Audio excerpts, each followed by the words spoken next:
All right, you guys. Um, I'm coming to you tonight. Let me kind of turn up the lighting here a little bit so you can see me a little bit better. I think that's better, eh? Hey. Um, I'm coming to you. You've probably just watched my video on insanity. And thank you, by the way, if you haven't, even if you haven't. um, Moving forward, something's just been really heavy here on my heart here in regards to the spirit, and so I'm going to express it the best I can. But what I want to say is that, guys, what we're talking about in regards to the Empire State Building becoming the most beautiful hotel in the entire world is that it goes beyond this. It goes beyond this. I've had so many people contact me and talk to me, Facebook me, or whatever, and they just say, well, what about this, and what about this, and what about this, and what about a business plan, or, and so forth, or what about money, or what about this, or whatever, and so forth. All that's good. That's good. But you know what? I haven't had one, not one, not one person contact me and say, hey, Johnny, what about your vision for the Lord? What about, what has God been speaking to you about this? Is this something that you really believe that you're hearing from the Lord? And so forth. I mean, on that level, not one person, not one person. And I would say, out of I don't know, I've just throwing out a number off the top of my head, but maybe like 15, something like that, maybe. 15 people have been really, contact me and concerned and all this stuff and whatever. Not one person, not one person. And you know what? That's okay, because I'm coming to you tonight as a lion. That's one thing that's kind of interesting. The screensaver went off there. Um, and what I mean that is a lion of God. It's a lion of God for the king, And that's the reason, actually, that I'm wearing my nation's jacket, as you can see. I didn't plan on this. It's fall time here in Minnesota, and starting to wear this, and I love it. This is my favorite jacket of all time. But I just want to talk about something that goes beyond the mind, okay? And what I'm going to do is tie in history of the Empire State Building to what we're talking about now. And also, for everybody who's out there, and I agree with you, we're going to keep this video pretty short. And let me give credit where credit's due, because I love this song. It's Jonathan David Helser, Helser. Long Story Short is the album, and I own this one. I've talked about it before. I Have Risen. Well, anyway, here's what the deal is. The history of the Empire State Building will blow your mind. It will absolutely blow your mind. Basically, the Empire State Building shouldn't have been an entity, basically. First of all, it took place in 1931. And just as well as I do, the Great Depression hit in 1929. Okay? And so it was during that time frame when the Empire State Building was built. The Empire State Building itself, the whole thing was built in 14 months. We're talking from the time that it started till the time that it ended. 14 months solid. Here's another thing, too. The Empire State Building was founded by a guy by the name of John Jacob Rascott, who was a huge millionaire at the time, and I think it was Goodyear or Tires or something like that or whatever. Something like that industry, I can't remember, doesn't matter. And then also Al Smith. Now, Al Smith was a guy who was actually going to run to be a a governor of New York at the time, and he didn't make it. And after he didn't make his running and so forth, and through all the failure that he went through, and he's just a really nice guy, John Jacob Rascott said to him in the Lotus Room, which is in the Rockefeller Center, said to him, hey, you know what? I'm going to make the biggest skyscraper in the world. And he said, I want you, of all things, John Jacob Rascott chose Al Smith. Look it up in the history, to be the overseer of the project. And then he said, really? And he said, yeah. And it wasn't even a concept then. It wasn't even an idea. Now here's the deal with John Jacob Raskup. Yes, he had millions of dollars and so forth. But you know what though? He didn't have so much that it took, he didn't have enough in itself to be able to do it. It took, investors and so forth, etc. Now, I might be incorrect about that. I might be conjecturing about that aspect about, that he didn't have all the money and so forth. I'm almost positive that he didn't, but I might be wrong about that. But I'm almost positive just from my recollect of history and so forth. But what my point is that number one, John Jacob Raskup had some money. He decided to do this. He had an idea. And he wanted it to be bigger than the Chrysler building, which was being built at the same time. Okay? Around the same time. It was a race going on. So it was pretty interesting. And then he asked Al Smith, who at the time was considered more or less a failure, and he blessed Al Smith by saying, hey, I want you to come with me and we're going to do this thing together. Because he saw the gifts and the talents with Al Smith. That's my own keen observation and so forth, but at least it makes some sense. So, and then it was also during the Great Depression. But here's the deal. On the logical plane, the reason that it made so much sense is it created so many jobs. It created a plethora of jobs for so many people at the time. And it was incredible. And that's the reason that it was built within 14 months. Because they had so many people, and they had so many contracts and so forth. They had timing, etc., and they needed to get this thing done, in order to beat the Chrysler building and so forth. And read the history or see the history on video or whatever. It's absolutely fascinating. So what I'm trying to tell you is that in some sense, his idea of the Empire State Building was beyond the mind. Why do I say that? One is I don't think he had enough money. Two, it was the Great Depression time. Three, he chose somebody who was actually seen kind of as a failure at the time to be his partner. So I can imagine that John Jacob Raskup, as well as Al Smith, and they were in partnership together, went through hell in a handbasket when it came to doing this. But, it was amazing because they created so many jobs for everybody and so forth. And here's the thing also. After the building was built, and they, wanted all these businesses and so forth to be tenants, they had the hardest time having tenants come inside the building. I don't know. Maybe it's because the building should have been a hotel. Maybe that's because to today. In other words, the destiny of the building, as my wife has said, in regards to the bottom of the building, maybe the destiny of the building is a hotel. You know what I got to say to that? Duh!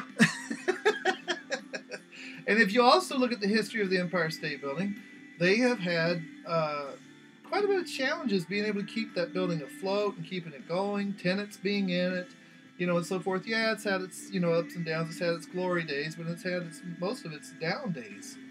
So from a business perspective, for everybody out there wondering and so forth about this idea, I think it could be an idea that blows the heck out of the current idea of the building. Current idea of the building is, businesses and tenants and so forth. There's even a university in there, etc.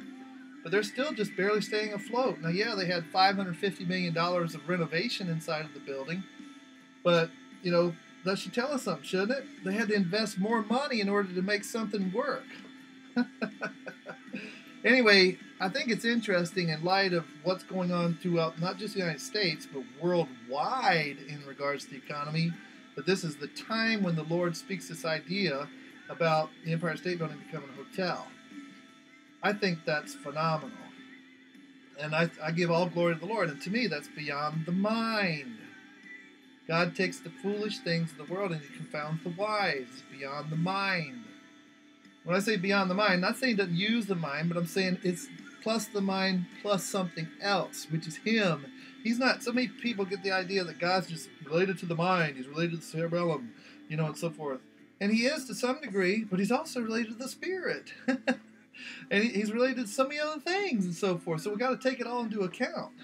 You can't just put him in a box. And that's just it. I want to respond also to say that. You can't try to put me in a box. Don't try to put me in a box.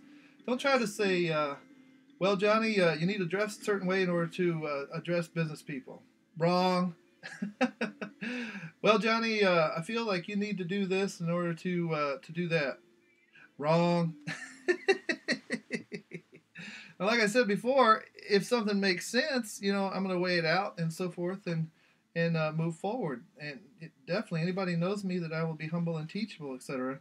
But also, people that know me and so forth know that I'm a pretty stubborn, tenacious bulldog.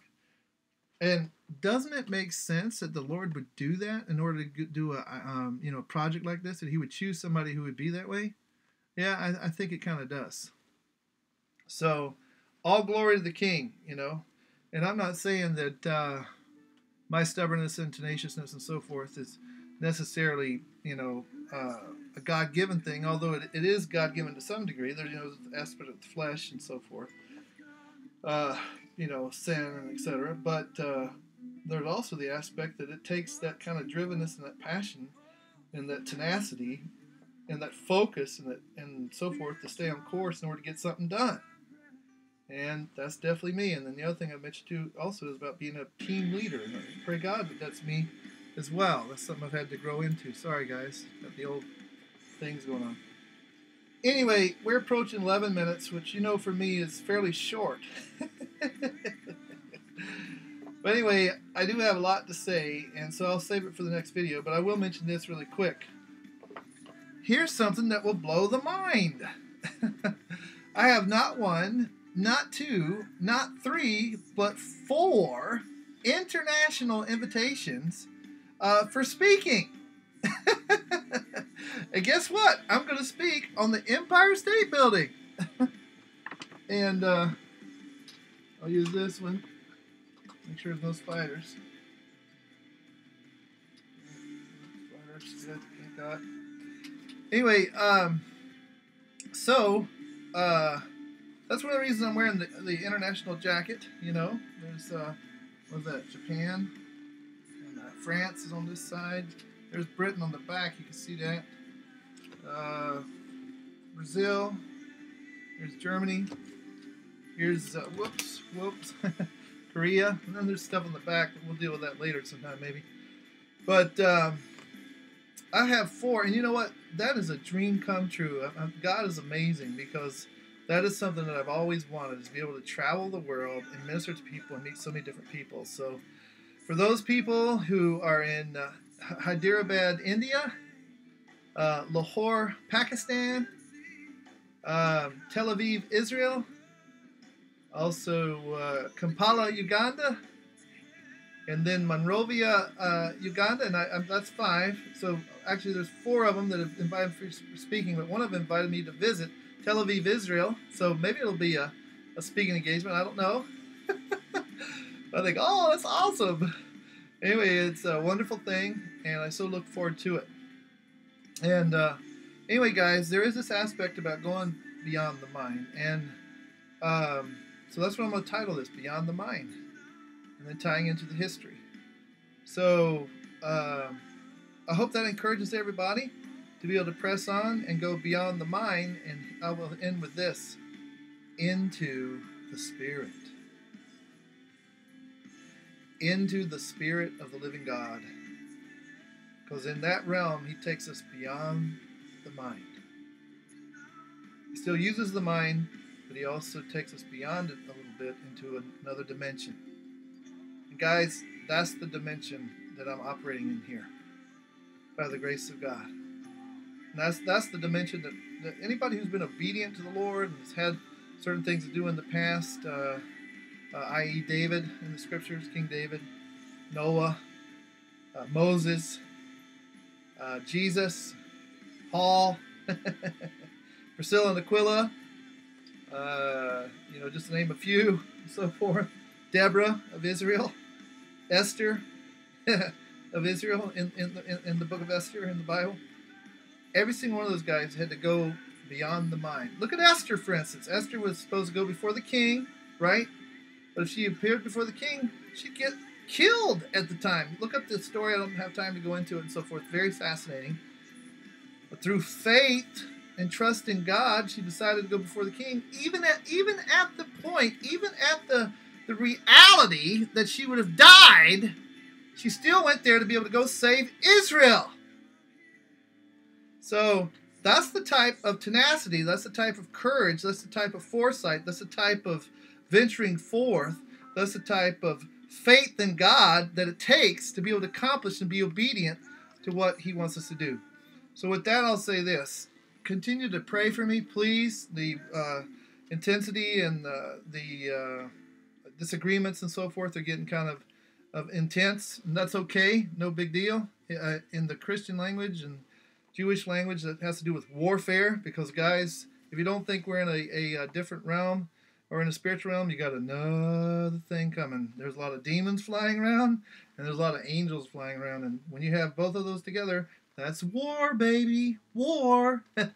And so, in other words, God's got a program that he wants to do, in this case, the Empire State Building, and there's a lot of warfare. That's okay, because it's mine island. It's mine island, as they say, as the guy says on Braveheart. Woo! And it takes that type of tenacity, and with the swords, good swords, the sword of faith, the sword of the Word of God, to be able to go forth and do what's on his heart. Not too bad, getting better. 16 minutes, not bad. So, on that note, you guys have a fabulous night. It's 1 o'clock in the morning, and we'll be talking to you. And here it goes. Go beyond the mind into the spirit. God bless you guys. Shalom. Bye.